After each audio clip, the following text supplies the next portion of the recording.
মোদিবাবুকে বলবেন, বিজেপির নেতাদের বলবেন, তোমরা যে এতদিন ক্ষমতায় ছিলে, 19 থেকে 24 বিজেপির এমপি ছিল কুচবিহারে, এখনো বিজেপির বিধায়ক শীতলকুচিতে, মাথাভাঙাতে, তুফানগঞ্জে, কুচবিহার উত্তরে, নাটাবাড়িতে, দক্ষিণে।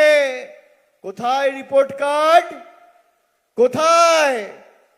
সামনাসামনি লড়াই হবে বন্ধু। তুমি কত বাড়ি দিয়েছ, আমি কত বাড়ি দিয়েছি। তোমার সরকার কত রাস্তা দিয়েছে, আমার সরকার কত রাস্তা দিয়েছে। কত মহিলাদের আমরা লক্ষ্মীর ভান্ডার দিয়েছি, আর তোমরা দিয়েছো। আসো দেখি কার কত ক্ষমতা। আমরা দিদির 5-10 অঙ্গীকারের কথা বলছিলাম। আমি প্রথম অঙ্গীকারটা আপনাদের বলেছি, বাকি 4টে অঙ্গীকার বলে আজকে সভা শেষ করব। প্রথম অঙ্গীকার, আজীবন মায়েরা লক্ষ্মীর ভান্ডার পাবেন, কেউ আপনাদের লক্ষ্মীর ভান্ডার আটকাতে পারবে না।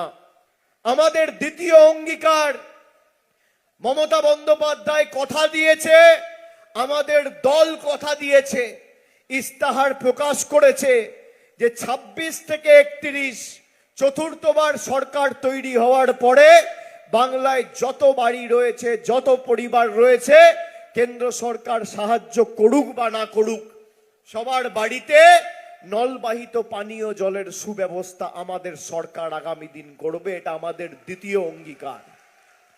আমাদের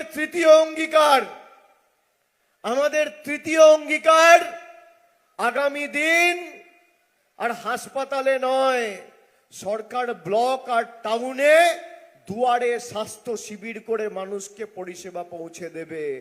ব্লকে ব্লকে ক্যাম্প তৈরি করা হবে, মানুষকে যাতে সুযোগ সুবিধা দেওয়া যেতে পারে। যেভাবে দুয়ারে সরকার করে মানুষকে পরিষেবা পৌঁছে দিয়েছে, সেইভাবে দুয়ারে স্বাস্থ্য ক্যাম্প করে সাধারণ মানুষকে পরিষেবা পৌঁছে দেওয়া হবে। এটা আমাদের তৃতীয় অঙ্গীকার। চতুর্থ অঙ্গীকার, যত বয়োজ্যেষ্ঠ প্রবীণ নাগরিকেরা আছেন, 60-এর উপরে যাদের বয়স, বার্ধক্য ভাতার ফর্ম যারা ফিল আপ করেছেন বা আগামী দিন করবেন, সমীক্ষা করে দেখা হবে এবং যারা যোগ্য বাংলায় যত প্রবীণ নাগরিক রয়েছে সবাইকে, যতই শীতলকুচিতে যত প্রবীণ নাগরিক রয়েছে, হরিহর দাসের হাত ধরে, আর আগামী দিন কুচবিহার জেলায় আমাদের যারা প্রার্থীরা রয়েছেন সবার হাত ধরে সবাইকে বার্ধক্য ভাতা ডাইরেক্ট ব্যাংক ট্রান্সফারের মাধ্যমে আমাদের সরকার চতুর্থবার সরকার তৈরি হওয়ার পর পৌঁছে দেবে। আমাদের চতুর্থ প্রতিজ্ঞা। প্রার্থীরা আসুন। আর আমাদের পঞ্চম প্রতিজ্ঞা,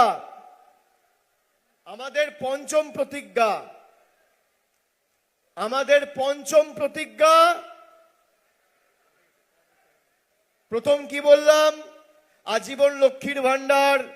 দ্বিতীয় বললাম নলবাহিত পানীয় জল। তৃতীয় বললাম দুয়ারে স্বাস্থ্য। চতুর্থ বললাম বার্ধক্য ভাতা।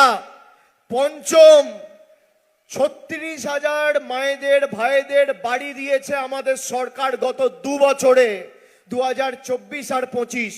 খালি শীতলকুচিতে 36,000 বাড়ি দেওয়া হয়েছে। আগামী দিন কুচবিহার জেলায় যত গরিব মানুষ রয়েছে, যাদের সত্যি মাথার উপর ছাদের প্রয়োজন রয়েছে, যারা ফর্ম ফিল আপ করেছে, কেন্দ্র সরকার টাকা দিক আর না দিক, মোদিবাবু টাকা ছাড়ুক আর না ছাড়ুক, বিজেপির নেতাদের চ্যালেঞ্জ, আমাদের সরকার তৈরি হওয়ার পর যত প্রকৃত প্রাপক রয়েছে, যাদের বাড়ির দরকার, সরকার সবাইকে মাথার উপর ছাদের ব্যবস্থা করে দেবে। আমাদের পঞ্চম প্রতিজ্ঞা। আর আমরা কথা দিয়ে কথা রাখি। এখানে তৃণমূল কংগ্রেসের যারা প্রার্থীরা রয়েছেন, পরেশ অধিকারী, সঙ্গীতা রায় বাসুনিয়া, এখানে সাবলু রয়েছে, হিপি রয়েছে, হরিহর রয়েছে, উদয়নদা রয়েছে, সবাইকে যারা জিতেছিল তাদের ব্যবধান বাড়াতে হবে। আর যারা প্রথমবার লড়াই করছে তাদেরকে এমন ভাবে জয়যুক্ত করতে হবে যাতে বিজেপির কোনো জল্লাদ আর হাড়মাদ মাথা তুলে মানুষের টাকা আটকানোর কথা আর 100 বছর এই কুচবিহারের মাটিতে না ভাবে। গরিব মানুষের টাকা বন্ধ, আর বিজেপির 1500 কোটি টাকা খরচা করে পার্টি অফিস হচ্ছে। গরিব মানুষের টাকা বন্ধ, আর প্রধানমন্ত্রী 8000 কোটি টাকার বিমান চড়ছেন। আমি চ্যালেঞ্জ করে গেলাম, যদি 10 পয়সা আবাস বা 100 দিনে বা রাস্তায় দিয়েছে দেখাতে পারে 5 বছরে, আমি তৃণমূল কংগ্রেসের হয়ে প্রচারও করতে আসবো না, রাজনীতির আঙিনায় পাও রাখবো না। বিজেপিকে চ্যালেঞ্জ করে গেলাম অন রেকর্ড। আর আপনাদের অনুরোধ করব, এমন ভাবে আগামী দিন লড়াই করবেন, বিজেপির প্রার্থীরা যখন যাবে বাড়িতে প্রচার করতে, এদেরকে আশ্বস্ত করে বলবেন চিন্তা নেই, তোমাদেরই ভোট দেবো।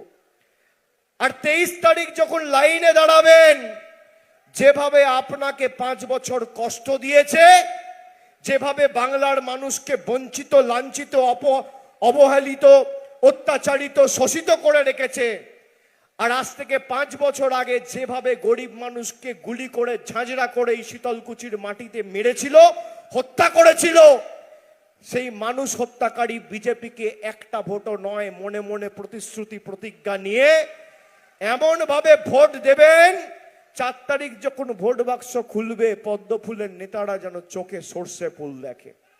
এটা সবাইকে সুনিশ্চিত করতে হবে। প্রত্যেকটা অঞ্চলে জিততে হবে।